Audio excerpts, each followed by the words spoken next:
dear students. Hopefully, you are all doing well. Welcome to the platform of Nan Academy. I'm your host Mohammad Zulkarnain. तो students आए आज हम biology chapter number 1 के second lecture की तरफ बढ़ते हैं। इससे पिछला जो हमारा लेक्चर था इसके अंदर हमने चैप्टर्स का इंट्रोडक्शन देखा था, बायोलॉजी की डेफिनेशन को देखा, बायोलॉजी की 3 मेजर फील्ड्स होती हमने इनको डिटेल से स्टडी किया था। ठीक है, तो स्टूडेंट्स आए आज के लेक्चर के अंदर जो है हम ब्रांचेस को देखेंगे। बायोलॉजी के अंदर ब्रांचेस कौन कौन से हैं, ठीक है, या सब डिवीजन। स्टूडेंट डिवीजन का मतलब होता है तकसीम, सब डिवीजन का मतलब एक मजीद छोटे हिस्से में तकसीम करना। मिसाल के तौर पर ठीक है, एक आप लोग जो है आपके पास एक ब्रेड है, ठीक है, आप उसको तकसीम करते हैं, ठीक है, इसे कहते हैं डिवाइड। जब आप डिवाइड किए हिस्से को आगे डिवाइड कर देते हैं इसे कहते हैं सब डिवाइड। ठीक है, मतलब एक तकसीम शुदा चीज को मजीद तकसीम करना इसे कहते हैं सब डिवीजन। अब बायोलॉजी जो है वो खुद एक साइंस की तकसीम शुदा चीज़ है।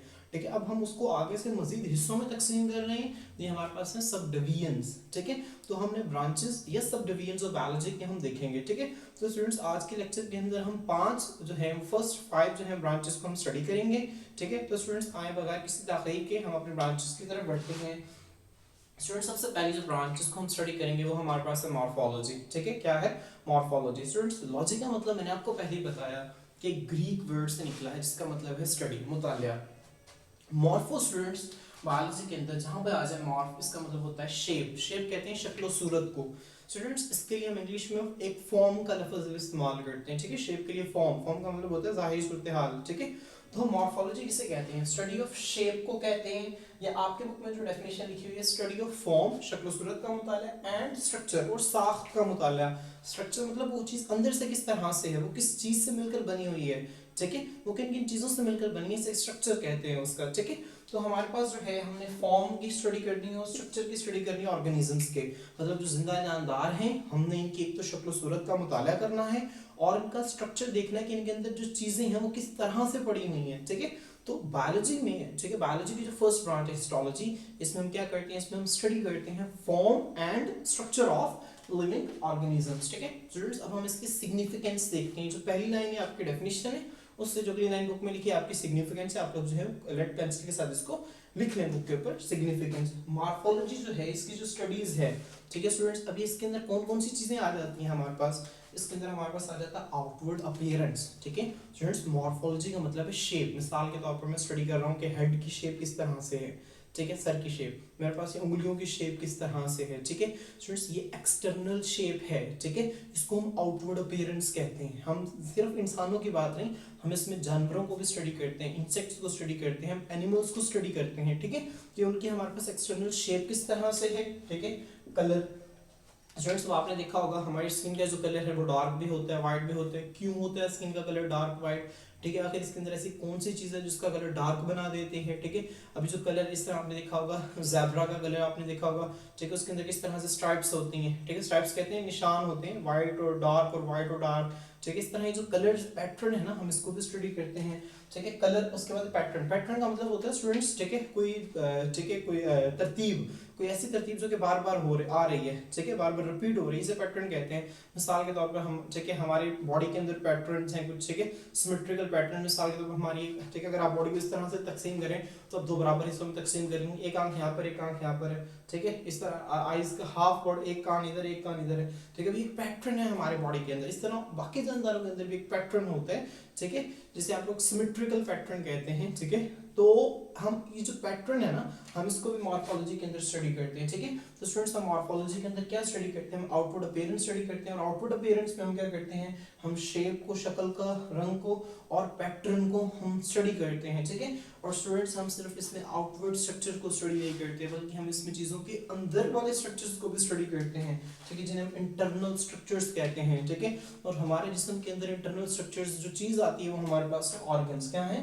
ऑर्गन्स। स्टूडेंट्स हम ऑर्गन्स को आगे भी देखेंगे, आप सिर्फ इतना ध्यान रखें, ऑर्गन्स हमारे जिस्म में पाए जाने वाले, ठीक है, खास किस्म के स्ट्रक्चर्स हैं जो कि खास काम करते हैं। जिस तरह हमारे पास मैदा, स्टमक वो एक ऑर्गन है, दिल एक ऑर्गन है, लंग्स एक ऑर्गन है। अब ये खास स्ट्रक्चर्स हैं जो कि हमारे जिस्म के अंदर खास काम कर रहे हैं। दिल जो है वो हमारे सारे जिस्म के अंदर खून को जो है वो पंप कर रहा है। जो हमारे लंग्स हैं वो हमारे खून के अंदर ऑक्सीजन को दे रहे हैं। जो हमारा मैदा है वो हमारे जिस्म के अंदर खुराक को हजम कर रहा है। ठीक है, तो स्टूडेंट्स आपने ये जो मॉर्फोलॉजी स्टडीज जो है आउटवर्ड अपीयरेंस और इंटरनल स्ट्रक्चर्स दोनों का मुताला करते हैं। ठीक है स्टूडेंट्स, ये जो हमारे पास है ना इंटरनल स्ट्रक्चर, ठीक है, इससे हम एक और ब्रांच के अंदर मजीद डिटेल से स्टडी करते हैं जिसे हम कहते हैं एनाटॉमी। क्या कहते हैं? एनाटॉमी कहते हैं। स्टूडेंट्स ये जो लफ्ज है ना एनाटॉमी, इसको भी तोड़ते हैं। हमारे पास ये जो लफ्ज है एना, एना का मतलब होता है टू, ठीक है। टॉम कहते हैं कट को, किसे कहते हैं? कट को, ठीक है। एनाटॉमी का मतलब क्या हो गया? टू कट, मतलब काट कर, समझ आ रही? ठीक है, काट कर। अब एनाटॉमी क्या है? हमारे पास ये बायोलॉजी की वो ब्रांच है जिसमें हम जानदारों को काट कर, उनको चीर फाड़ करके उनके जिस्म के अंदर मौजूद चीज़ों का मुताला करते हैं। इसे हम क्या कहते हैं? इसे हम कहते हैं स्टूडेंट्स एनाटॉमी, ठीक है। तो एनाटॉमी हमारे पास क्या है? ठीक है, ये हमारे पास ब्रांच है बायोलॉजी की। एंड एक्सप्लोर, मैंने आपको एक्सप्लोर का मतलब बताया था किसी चीज़ को बड़ी डिटेल से स्टडी करना, ठीक है, जो एक्सप्लोर करती है, ठीक है, खोज कर निकालती है। किसको खोज कर निकालती है? इंटरनल स्ट्रक्चर को, अंदरूनी साख्तों को ऑफ लिविंग ऑर्गेनिज्म, जिंदा जानदारों के। और स्टूडेंट्स हम कौन से जिंदा जानदारों की सबसे ज़्यादा अंदर चीर फाड़ के स्टडी करते हैं? हम स्टडी करते हैं ह्यूमंस की, क्योंकि इंसान जो है हमारे पास, ठीक है, इसकी लाइफ की बहुत इंपॉर्टेंस है, ठीक है। और हमारे पास जो इंसान है, ठीक है, अब हमें बहुत सारी बीमारियां होती हैं, और आप बीमारी को उस वक्त ही ट्रीट कर सकेंगे ना जब आपको उसके अंदर वाले स्ट्रक्चर्स का पता होगा, ठीक है। तो एनाटॉमी में सबसे ज़्यादा जो है ख़ास तौर पर हम जो है वो इंसानों का मुताला करते हैं, ठीक है।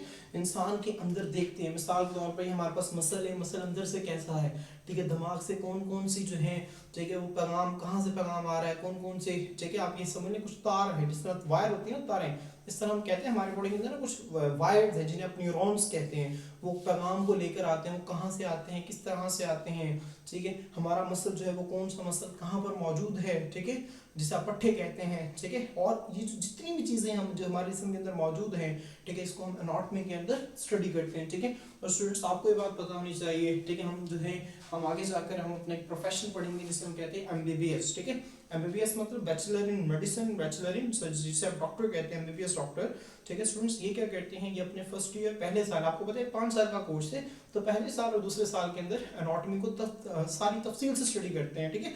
आपके बुक में तो इसकी तारीफ है, वो सारे इंसान जिस्म के एनाटॉमी को तफसील से स्टडी करते हैं, ठीक है। अब स्टूडेंट्स उनको स्टडी को क्यों करवाया जाता है? क्योंकि क्या किस में मदद करते हैं? Disease diagnosis. स्टूडेंट्स डायग्नोसिस का मतलब होता है तशखीस करना। क्या होता है? तशखीस करना। लिखने बुक के ऊपर डायग्नोसिस का मतलब होता है तशखीस करना, डिजीज मतलब बीमारी, ठीक है। जो एनाटॉमी है हमारे पास वो बीमारी की तशखीस करने में मदद देती है। अगर आपने जिस्म के अंदर वाले स्ट्रक्चर्स का आपको पता है, ठीक है, तो आपको बड़ी आसानी से जो है वो आप बीमारी की तशखीस कर सकते हैं कि बीमारी ने जिस्म के किस हिस्से को कितना मुतासिर किया है, ठीक है। Medical device development. स्टूडेंट हम क्या करते हैं? हम मेडिकल डिवाइस डेवलपमेंट, हम बहुत सारी ऐसी डिवाइसेस बनाते हैं, ठीक है, जिनको हम इंसानी जिस्म के अंदर लेके जाते हैं, इंसानी जिस्म के अंदर जो है वो उनको लगाते हैं, ठीक है। स्टूडेंट्स अब वो जो मेडिकल डिवाइसेस डेवलपमेंट है ना, वो मजीद हम बेहतर बना सकते हैं जब हम एनाटॉमी को स्टडी करते हैं। स्टूडेंट जिस तरह आपने बर्नोला देखा होगा, ठीक है, उसको इंसानी जिस्म के अंदर लगाते हैं। अब वो एनाटॉमी को स्टडी किया, हमें पता चला कि यहाँ पर खून की नाली है, वो यहाँ पर है, और इस खून की नाली के अंदर हमने उसको लगाना है, ठीक है। आपको पता है कि हम उसको खास किस्म की खून की नाली जहाँ पे लगाते हैं, ठीक है। अभी आप लोगों को मैं मजीद डिटेल नहीं बता रहा, मैं आपको वैसे एक एग्जांपल दे रहा हूँ। मेडिकल डिवाइस है, ठीक है, इस तरह इंजेक्शन, ठीक है, वो भी एक मेडिकल डिवाइस है जो कि हम एक पर्टिकुलर लोकेशन पे लगाते हैं, और वो जो है इंजेक्शन हम किसी भी जगह पे नहीं लगा सकते, हमें खास लोकेशन पे लगाते हैं। और उसका हमें कब पता चलता है? जब हमें एनाटॉमी का पता चलेगा, जब हमें पता होगा कि इंसान के जिस्म के अंदर कौन सी चीज़ जो है वो कहाँ पर पड़ी हुई है। स्टूडेंट्स इसी तरह दिल के अंदर जो है, दिल को मुतहर्रिक करने के लिए दिल के अंदर भी हमारे पास जो है, ठीक है, एक अपरेटस लगाया जाता है, ठीक है, उसको भी हम जो है वो मजीद, ठीक है, कब हमें पता चलेगा? जब हमें एनाटॉमी का हमें पता होगा। इसी तरह, ठीक है, खुराक, ऐसे लोग जिनका हमारे पास जो है, ठीक है, जिनको खुराक जो है मुंह के जरिए नहीं दी जा सकती, ठीक है, डायरेक्टली उनके डायरेक्ट ट्यूब के जरिए उन्हें खुराक दी जाती है, या मैदे को चेक करने के लिए ट्यूब डाली जाती है, ठीक है। स्टूडेंट्स ये जो सारी चीज़ें हैं हमारे पास, ये हमें कब ज़्यादा अच्छी समझ में आती हैं? सारी मेडिकल डिवाइसेस हैं, और सब हमें जो है वो एनाटॉमी की मदद से हम इनको मजीद बेहतर बना सकते हैं, मजीद इनको बेहतर कर सकते हैं, ठीक है। और स्टूडेंट्स हम क्या करते हैं? एनाटॉमी की मदद से ज़िंदगी के मायार को बेहतर बनाते हैं। किस तरह ज़िंदगी के मायार को बेहतर बनाते हैं? हमें चीज़ों का पता चलता है, हमें ज़िंदगी का पता चलता है कि हमारे अंदर जो ज़िंदगी है, हमारे अंदर जो लाइफ है, वो किस तरह से काम कर रही है, किस तरह से चीज़ें जो है वो वर्क कर रही हैं, ठीक है। हमारी बॉडी के अंदर कोई चीज़ काम कर रही है तो वो कैसे काम कर रही है, किस किस तरह से काम कर रही है, आखिर उसके अंदर ऐसा क्या क्या है, ठीक है। जब हम इसकी स्ट्रक्चर्स को स्टडी करते हैं ना, कि ये जो चीज़ है, फर्ज करें मैदा जो है ये खुराक को हजम कर रहा है, तो ये कैसे कर रहा है, इसके अंदर क्या चीज़ है ऐसी जो खुराक को हजम करती है, कहाँ से इसके अंदर से केमिकल्स निकलते हैं, तो ये जो सारी चीज़ें हैं इसको हम एनाटॉमी के अंदर स्टडी करते हैं, ठीक है। तो तो इसमें हम स्टडी ऑफ ऑर्गन्स और डाइजेस्टिव सिस्टम, ये उसने एक मिसाल दी है जिंदगी का मायार को बेहतर बनाने के लिए। मतलब आपको जिंदगी का पता चलता है कि जो हमारे पास डाइजेस्टिव सिस्टम है, डाइजेस्टिव सिस्टम से मुराद है खुराक को हजम करने वाला सिस्टम, ठीक है, जिसमें आपका मैदा आ जाता है, आपकी छोटी आंत आ जाती है, आपकी बड़ी आंत आ जाती है, ठीक है, आपका जिगर आ जाता है, हम इसको देखेंगे आगे, ठीक है। तो ये हमारे पास जो है इसका मुताला जो है वो एनाटॉमी के अंदर आते हैं, ठीक है। तो स्टूडेंट्स मैं उम्मीद करता हूँ आपको एनाटॉमी जो है मजीद अच्छी तरह से समझ आ गई होगी, ठीक है। अब स्टूडेंट्स हम जो है वो अपनी अगली ब्रांच की तरफ चलते हैं जो हमारे पास है फिजियोलॉजी, ठीक है। स्टूडेंट्स लॉजी का मतलब अगेन स्टडी ऑफ होता है, फिजियो कहते हैं फंक्शंस को, किसे कहते हैं, फंक्शंस को। तो स्टूडेंट्स फिजियोलॉजी हमारे पास क्या है, फिजियोलॉजी का मतलब है study of functions of living organisms, ठीक है। लिविंग ऑर्गेनिजम्स कौन है, हम हैं, ठीक है, एनिमल्स हैं, जानवर हैं, ठीक है। स्टूडेंट्स फिजियोलॉजी हमारे पास बायोलॉजी की वो ब्रांच है जिसमें हम जानदारों के फंक्शंस, जानदारों के अफ़आल का मुताला करते हैं। मिसाल के तौर पर मैं ये मेरा हाथ इस तरह से, मैंने इस तरह से कर लिया, मेरा हाथ जो मसल है जब ये सिकुड़ा तो ये हाथ मुड़ गया, अब ये मसल जो है वो किस तरह से सिकुड़ा, ठीक है, ये हाथ किस तरह से मुड़ा, ठीक है, इसके अंदर आखिर कौन सी चीज़ थी इसने इस हाथ को खींच लिया, ठीक है। स्टूडेंट्स जो सारी चीज़ है ये फिजियोलॉजी है। जो हमारा दिल है वो खून को पंप करता है, वो सारे जिस्म के अंदर खून को पंप करता है, समझ आ रही है, ठीक है। वो किस तरह से खून को पंप करता है, उसके अंदर आखिर ऐसी कौन सी चीज़ है जो बार बार सारे जिस्म के अंदर खून को भेज रही है। स्टूडेंट्स इसको हम जो है वो फिजियोलॉजी के अंदर स्टडी करते हैं। स्टूडेंट्स यहाँ पर आपकी एग्जांपल लिखी हुई है, for example how blood circulatory system transports vital.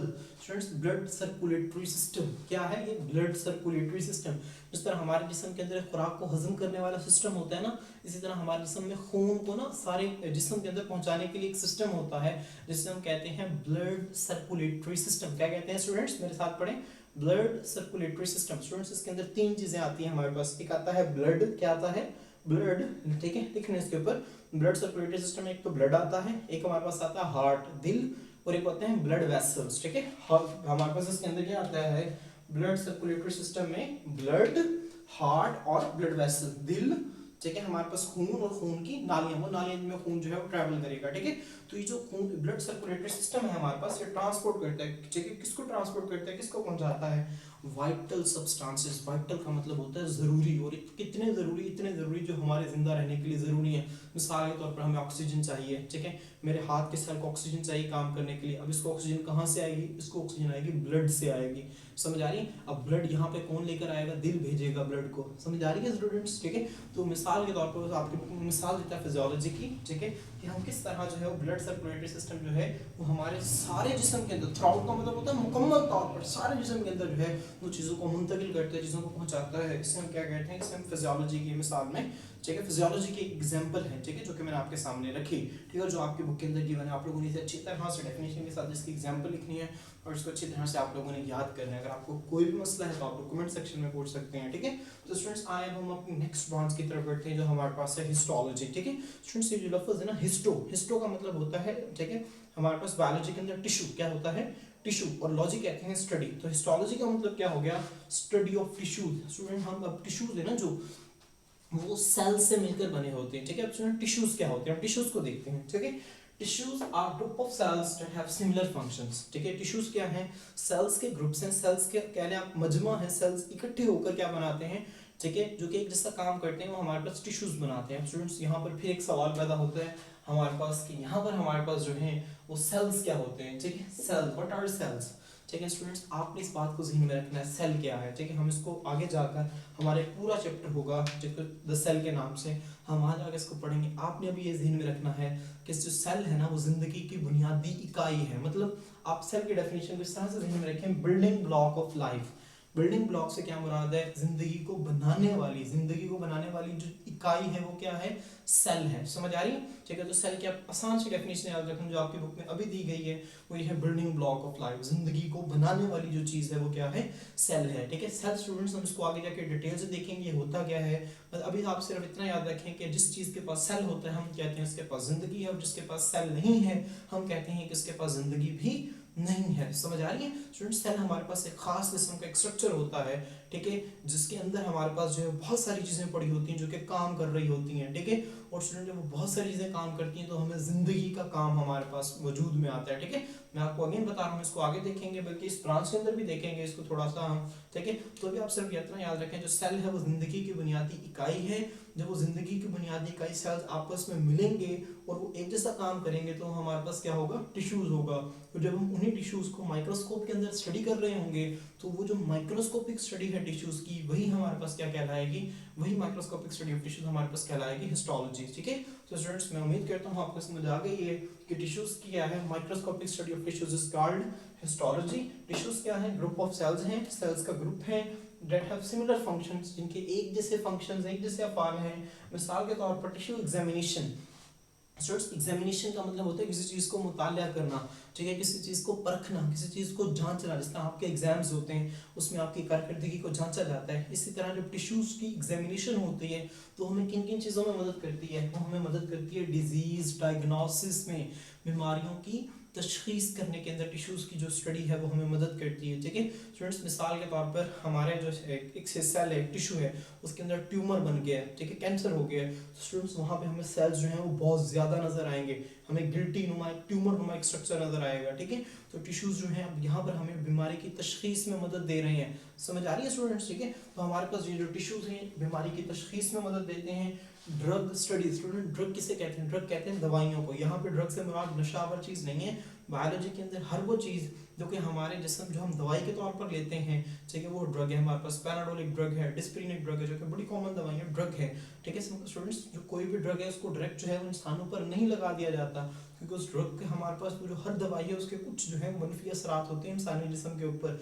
तो उन असरात को देखने के लिए कि आया कि इंसानी जिस्म जो है उन असरात को बर्दाश्त कर सकता है कि नहीं कर सकता, उनको पहले टिश्यूज़ पर देखा जाता है कि टिश्यूज़ पर लगाकर कि टिश्यूज़ पर क्या क्या असर आते हैं, ठीक है। तो हमारे पास ये जो अद्वयात की स्टडीज़ है, ठीक है, इस पर इसके लिए और understanding organ structure and function. मिसाल के तौर पर स्टूडेंट्स मैं जो स्टडी कर रहा हूँ, मैं मैदे को स्टडी कर रहा हूँ। अब जो मेरा मैदा है, ठीक है, स्टमक है, अब स्टमक जो है ये हमारे पास स्टूडेंट एक ऑर्गन होता है, और टिश्यूज है ना जो, ठीक है, मैंने आपको पहले बताया था सेल्स मिलकर क्या बनाते हैं, टिश्यूज बनाते हैं, और टिश्यूज मिलकर क्या बनाते हैं, ऑर्गन्स बनाते हैं। आप लोग लिख रहे हैं इसे, सेल्स मिलकर टिश्यूज बनाते हैं, ठीक है। आप लोग स्टूडेंट्स यहाँ पर इस तरह से लिख रहे हैं, सेल्स जो हैं वो मिलकर क्या बनाते हैं, टिश्यूज बनाते हैं, और टिश्यूज मिलकर क्या बनाते हैं, ऑर्गन बनाते हैं, ठीक है। अब स्टूडेंट्स जो ऑर्गन है हमारे पास, ठीक है, स्टमक का ऑर्गन है, टिश्यू से मिलकर बना है, ठीक है। अब मैंने जब उस ऑर्गन को स्टडी करना है, मैं उसको काटूंगा, मैं उसके टिश्यूज को अलग करूंगा और फिर उसको देखूंगा वो किस तरह से, उसका स्ट्रक्चर क्या है, वो किस किस चीज़ से मिलकर बना है, वो काम क्या कर रहा है, ठीक है। तो स्टूडेंट्स इस सब में हमारे पास हिस्टोलॉजी हमारे पास मदद करती है, और हिस्टोलॉजी के अंदर हम टिश्यूज को क्या करते हैं, वो माइक्रोस्कोप के नीचे देखते हैं, ठीक है। तो हिस्टोलॉजी हमारे पास क्या है, माइक्रोस्कोपिक स्टडी ऑफ टिश्यूज है। टिश्यूज क्या है, सेल्स के ग्रुप है हमारे पास, ठीक है, that are similar functions, इनके एक जैसे जो है वो अफाल है, एक जैसे काम है हमारे पास, ठीक है। टिश्यू की जो एग्जामिनेशन है, टिश्यू का जो मुआयना है, वो हमें मदद करता है बीमारी की तशखीस में, अद्वयात की मुताले में, ठीक है, और ऑर्गन के स्ट्रक्चर या फंक्शन को अंडरस्टैंड करने में, समझने में, ठीक है। तो स्टूडेंट्स मैं उम्मीद करता हूँ कि आपको हिस्टोलॉजी की भी समझ आ गई होगी, आपने इसको अच्छी तरह से याद करना है, ठीक है। स्टूडेंट्स हमारे पास जो अगला टॉपिक है वो है साइटोलॉजी। क्या है, साइटोलॉजी, ठीक है। स्टूडेंट्स साइटो कहते हैं सेल को, किसे कहते हैं, सेल को, और लॉजी का मतलब होता है स्टडी ऑफ, क्या होता है, स्टडी ऑफ। साइटो मतलब सेल, लॉजी मतलब स्टडी ऑफ, ठीक है। साइटोलॉजी मतलब स्टडी ऑफ सेल, ठीक है, स्टडी ऑफ सेल, ठीक है। अब स्टूडेंट्स स्टडी ऑफ सेल्स को हम क्या कहते हैं, साइटोलॉजी कहते हैं। स्टूडेंट्स आपको पता होना चाहिए कि जो साइटोलॉजी है इसका एक दूसरा नाम भी है जिससे हम क्या कहते हैं, जिससे हम कहते हैं सेल बायोलॉजी। क्या कहते हैं, सेल बायोलॉजी। साइटोलॉजी को हम दूसरा नाम क्या देते हैं, सेल बायोलॉजी। स्टूडेंट्स मैंने आपको बताया कि सेल्स क्या हैं, आपको सेल्स की तारीफ पता होनी चाहिए कि what are the cells. Cells students हम कहते हैं बिल्डिंग ब्लॉक्स ऑफ लाइफ, जिंदगी की बुनियादी इकाई, जिंदगी को बनाने वाली जो इकाई है वो सेल है। स्टूडेंट्स मिसाल के तौर पे जो दीवार है, मैं कहता हूँ दीवार की बिल्डिंग ब्लॉक क्या है, वो दीवार की बिल्डिंग ब्लॉक ईंट है, ईंट मिलकर दीवार बना रही है। इस तरह हमारे जिस्म के अंदर आप ये समझें, अगर हमारा जिस्म एक दीवार की नमा है तो हमारे जिस्म के अंदर जो चीज़ है जो बार बार मिलकर हमें बना रही है वो सेल है। जो सेल है, जिस तरह दीवार में ईंट की अहमियत है अगर वो ईंट होगी, बार बार रिपीट होगी तो दीवार बनेगी। इसी तरह हमारे जिस्म के अंदर जो बिल्डिंग ब्लॉक है वो सेल है। सेल मिलेगा तो इंसान एक मुकम्मल जानदार बनेगा, सेल नहीं होंगे तो जानदार भी नहीं होंगे। ठीक है, तो बिल्डिंग ब्लॉक्स ऑफ लाइफ आपको, मैं उम्मीद करता हूँ आपको समझ आ गई होगी। ठीक है, अब स्टूडेंट्स जो साइटोलॉजी को जो बंदे स्टडी करते हैं ना, जो लोग साइटोलॉजी को स्टडी करते हैं उन्हें हम साइटोलॉजिस्ट कहते हैं। अब स्टूडेंट साइटोलॉजिस्ट क्या काम करते हैं, वो अनरावल, स्टूडेंट अनरावल का मतलब होता है, इसको लिख लें, अनरावल का मतलब होता है जगह किसी पहेली को सॉल्व करना, गुत्थी को सुलझाना। समझ आ रही है? तो अनरावल का मतलब होता है कि मतलब किसी छुपी हुई चीज को बाहर निकालना। ठीक है, गुत्थी को सुलझाना, ठीक है, किसी पहेली को सुलझाना, किसी पेचीदा चीज को सुलझाना, इसे अनरावल कहते हैं। जो साइटोलॉजिस्ट हैं वो क्या करते हैं, वो अनरावल करते हैं। ठीक है, वो हमारे पास किसको, ठीक है, किस चीज को खोज कर निकालते हैं, वो फंडामेंटल का स्टूडेंट्स मतलब होता है बुनियादी, स्ट्रक्चर कहते हैं साख्त को, कि जो सेल्स है उसकी बुनियादी साख्त क्या है। साख्त से मुराद इसके अंदर चीजें किस किस तरह से पड़ी हुई हैं। ठीक है, और उसके अंदर ऑर्गेनालिज, स्टूडेंट ये जो लफ्ज है ना ऑर्गेनालिज, आपने इसको भी ज़हन में रखना है। मैं आपको अगर यहाँ पर थोड़ा सा बताऊँ, हमारे पास इस तरह से ना एक सेल है, गोल एक शेप होती है, इसे सेल कहते हैं। जो बाहर वाली दीवार है ना स्टूडेंट, इसे कहते हैं सेल मेम्ब्रेन। क्या कहते हैं, सेल मेम्ब्रेन। हम इसको आगे मजीद देखेंगे डिटेल, परेशान नहीं होना आपने, मैं आपको वैसे बता रहा हूँ। सेल के बाहर एक दीवार होती है, इसे हम सेल मेम्ब्रेन कहते हैं। स्टूडेंट इसके अंदर ना बहुत सारी चीज़ें पड़ी होती हैं, ठीक है, जो कि सेल का काम करने में मदद करती हैं। ठीक है, इन्हें हम कहते हैं ऑर्गेनालिज। क्या कहते हैं, ऑर्गेनालिज। ठीक है, ऑर्गेनालिज क्या होती है, सेल के अंदर बहुत सारी चीजें हैं जो कि सेल को उसका काम करने में मदद देती हैं। ठीक है, आप बस इतना याद रखें, उर्दू में याद रख लें कि सेल के अंदर वो चीज़ें जो सेल को उसका काम करने में मदद देती हैं उन्हें ऑर्गेनालिज कहते हैं। तो साइटोलॉजिस्ट जो हैं वो क्या करते हैं, वो सेल के बुनियादी स्ट्रक्चर और उसके अंदर की वो चीज़ें जो से मदद करने में, जो से आप काम करने में मदद कर रही हैं, वो ऑर्गेनालिज, उनको जो है उनको देखते हैं, उनको खोज कर निकालते हैं। ठीक है, वो साइटोलॉजिस्ट। और दूसरा काम क्या करते हैं students, they also study mechanism of cell division. जो हमारे पास होता क्या है, एक जो सेल है वो तकसीम होकर 2 सेल बना देता है, 2 सेल तकसीम होकर 4 बना देते हैं, 4 8 बना देते हैं। इसी तरह हमारे पास जो है वो सेल मुसलसल जो है वो तकसीम हो रहे होते हैं। अब वो किस तरह से सेल्स तकसीम होते हैं स्टूडेंट्स, हमारे पास इसके मुकम्मल चैप्टर है। ठीक है, जो कि चैप्टर नंबर, हमने कल चैप्टर्स की लिस्ट देखी थी, हमने वहाँ पर देखा था कि सेल डिवीजन हमारे पास एक मुकम्मल चैप्टर है, हम वहाँ पर इसको डिटेल से पढ़ेंगे कि सेल हमारे पास तकसीम किस तरह से होते हैं। ठीक है, तो स्टूडेंट्स अभी आप सिर्फ इतना याद रखें कि इसमें हम क्या करते हैं, जो सेल के तकसीम होने का जो मैकेनिज्म है वो किस तरह से सेल तकसीम होता है, हम इसका मुतालिया भी किसके अंदर करते हैं, हम इसका मुतालिया भी सेल बायोलॉजी के अंदर करते हैं और साइटोलॉजिस्ट इसको करते हैं। ठीक है स्टूडेंट्स, एक एमसीक्यू आपके बुक में सेल बायोलॉजी के मतलब जो है वो साइड बॉक्स में दिया गया है, आपने ध्यान में रखने हैं। Human body contains 30 trillion cell. Student trillion कहते हैं खरब को। ठीक है, एक होता है हमारे पास मिलियन, मिलियन कहते हैं 10 लाख, बिलियन कहते हैं अरब को, ट्रिलियन कहते हैं खरब को। ठीक है, 30 ट्रिलियन सेल्स होते हैं इंसानी जिस्म के अंदर, इतने सारे सेल्स हैं हमारे जिस्म के अंदर। और इसी वजह से तो हम कह रहे हैं कि सेल जो है वो बिल्डिंग ब्लॉक है लाइफ का। जब सेल मिलेगा तो ज़िंदगी बनेगी, सेल नहीं मिलेगा तो ज़िंदगी भी नहीं बनेगी। तो स्टूडेंट्स इंशाल्लाह ठीक है, हम बाकी ब्रांचेस जो हैं उनको नेक्स्ट लेक्चर के अंदर कवर करेंगे। आज के लिए इतना ही इंशाल्लाह स्टूडेंट्स। मैं उम्मीद करता हूँ कि आपको ये लेक्चर जो है बहुत अच्छा समझ में आया होगा। और स्टूडेंट्स अगर ये आपको वीडियो अच्छी लगे तो आप इसे अपने फ्रेंड्स के साथ ज़रूर शेयर करें। ठीक है, ताकि जो है इल्म का सिलसिला है ज़्यादा से ज़्यादा बढ़े और ज़्यादा से ज़्यादा स्टूडेंट्स जो हैं वो इससे फ़ायदा उठा सकें। स्टूडेंट्स आपने अगर चैनल को अभी तक सब्सक्राइब नहीं किया तो काइंडली सब्सक्राइब करें, वीडियो को लाइक करें और कमेंट सेक्शन के अंदर जो है अपनी क्वेरीज को जो है, अपने मसाइल को लाजमी तौर पर हमें बताएं। ठीक है, इंशाल्लाह जो है हम उनका ज़रूर आंसर करेंगे। आज के लिए इतना ही, अल्लाह हाफिज़।